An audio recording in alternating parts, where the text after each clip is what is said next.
Have you ever watched a movie or TV show and found yourself completely surprised at how much was spent on it? You know, you're sitting there thinking, I could have saved them so much money if they had just asked me. I could have told them this was terrible. Well, I'm sure I'm not the only one. And what if I told you you did have that power? That you never need to be upset about another Star Wars or Marvel show again. And you can enjoy the best story with the best characters and the best action. And it can be family friendly or mature adult content, whatever you and your friends and loved ones choose. That's because you can experience the joy of tabletop role-playing games with two of the best games ever created. Marvel Superheroes by TSR, often referred to as Phase Rip for the characteristics, and Star Wars D6, published by West End Games. Star Wars D6 was published from 1987 until 1998, and Marvel Phase Rip was produced from 1984 until the early 90s. Both are long out of print, but a tremendous group of online fans have kept the games alive. You can find communities sharing PDFs of these games, and many believe this is acceptable because they are no longer being sold. However, the legality of this can be complex, and it's always best to ensure you're following current laws and guidelines. It is my assumption this must be acceptable, since the fan sites operate in the open and have done so for many years. Before we continue, I have a little favor to ask of everyone. If everyone could just please leave their filthy politics out of the comments. This isn't Breitbart or Mother Jones. I don't ever want to see political buzzwords in the comments here on this page because political buzzwords allow people to be ignorant of the issues, and then they're angry about things they don't understand. I realize there's a significant number of people who think Star Wars and Marvel suck because of some political issue, but I assure you, it's just bad writing. I want these videos to appeal to everyone. So let's just keep our tribalism out of here, okay? Thank you. As to the games, the fans have kept them alive because they are long out of print, and these editions represent a time when both Star Wars and Marvel were simpler. Furthermore, both TSR and West End Games are long out of business. Therefore, a loyal and robust fan base for both games persists online. I'll offer links in this video's description. Now, this video isn't about going into any of the rules. I'll detail all of that in later complete videos on each. I also don't want to imply there isn't value in other iterations of the games with these same names. All of us are equally stupid, and my imaginary make-believe game is no better or worse than someone else's imaginary make-believe game. We will simply have preferred games in which to play our make-believe. My point here is to simply express how wonderful, easy, and family-friendly these editions are, and to inform you of them so you can begin looking at them on your own. And for the parents, some of these hip, young TikTok kids of today, they may not be so easily welcoming to 40-year-old games.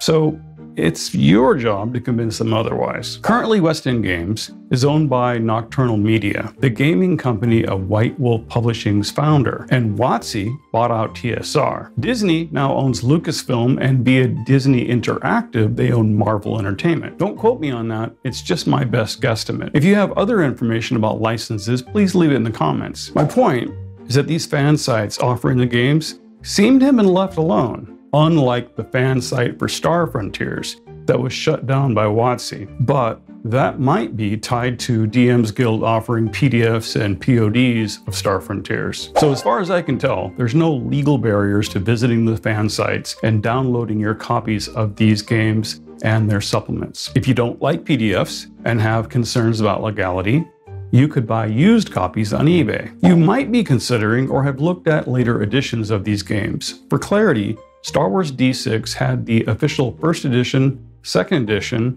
and the revised second edition. But you'll want to acquire the fan-made and improved revised and expanded second edition, which I call 2.75. Why choose this edition over all other Star Wars tabletop role-playing games? Well, hobby. It's because it's the best. For bare-bones simplicity, you may want to go with the first edition, but the fan-made, revised, and expanded is my favorite. I'm sure you'll see many in the comments praising Star Wars D6. It's just the best. Star Wars is meant to be fast and loose, and that's what this game captures perfectly. As a side note, in my opinion, the worst version of Star Wars role-playing is the D20 Saga Edition, which was similar to the 3rd and 4th editions of Dungeons & Dragons. It has its fans, but it's far too slow to capture the pace for a proper Star Wars adventure. For example, I read Timothy Zahn's Thrawn trilogy when they were released between 91 and 93. And I read Kevin J. Anderson's Jedi Academy trilogy when it was released in 1994. I realized the Thrawn trilogy is very popular. In fact, Timothy Zahn used the West End Games Star Wars supplements as resource material for his books. But, and I will die on this hill, the pacing of the Zahn books are so slow. Just too slow for Star Wars, at least in my opinion. As an example, Timothy Zahn uses up nearly an entire chapter to describe the Millennium Falcon crashing, with an extraordinary amount of unnecessary details. On the other hand, Kevin J. Anderson accomplished the same sequence of events in about a page. I feel like Timothy Zahn was actually writing a Star Trek book, but used Star Wars names instead, because Star Trek generally has a slower pace with a lot of technical details. Anyway, that's just my perspective. Feel free to disagree. As for the Marvel Multiverse role-playing game, I bought this when it was first released, and I was super excited to review it. I had assumed the game designers must have been well-researched and very familiar with all the previous superhero role-playing games, of which there have been many. I mean, if you're gonna hit the market with an IP this famous and a genre that has a long history of failures and successes, I assume the game designers would have a lot of experience with them and a clear understanding of what works and what doesn't. Well, I never ended up reviewing this because, well, I don't like being negative about stuff. So, I'll eventually get around to it someday. I have so many videos on my to-do list. I keep checking them off slowly one by one.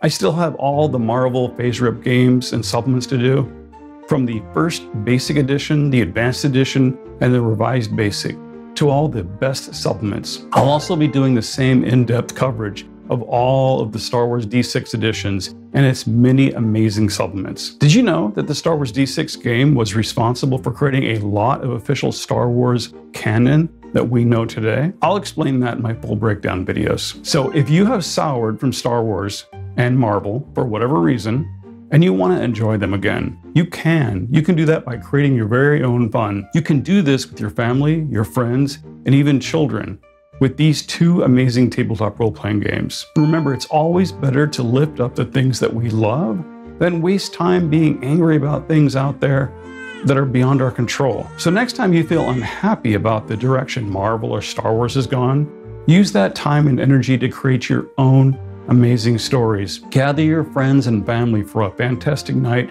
of tabletop role-playing games. As always, I'm your host and friend Atten here at We Love TTRPGs. If this video has been helpful to you, I hope you'll show your appreciation by doing that stuff down there that needs to be done. And I look forward to seeing you in the next video. Thank you so much for watching.